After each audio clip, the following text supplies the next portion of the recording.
Now, another thing I would say to you as well too is that sometimes the people around you don't want you to be successful. Now, that's not a nice thing to think about, that maybe your family or your friends don't want you to be successful. But you need to admit it sometimes. Because sometimes you're going to find that if you are successful, it makes other people uncomfortable. It makes them uncomfortable in that they need to look at their own lives. Because they think to themselves, well, I grew up with him, or I grew up with her, or I used to hang out with them, and they have this huge business that's doing really, really well, and I've done nothing with my life. You know, I had an idea like that, but I never took action on it. And because I never took action on it, well, what does that say about me?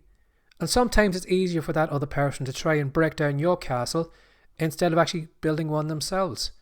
Because sometimes it's painful to admit that, you know something, I've screwed up my life.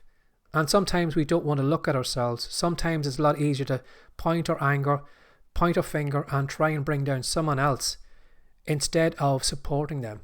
As I said, it's not a nice thing to think about, but you have to be aware sometimes that people around you, whether that's maybe subconsciously, maybe even consciously, and maybe on purpose, they want to bring you down because they don't want to look at their own lives.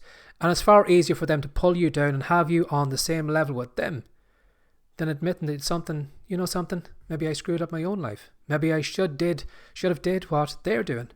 I should have tried that thing. And sometimes you might find that could be why they aren't supporting you, because the people around you just don't want to admit that they've screwed up their own lives.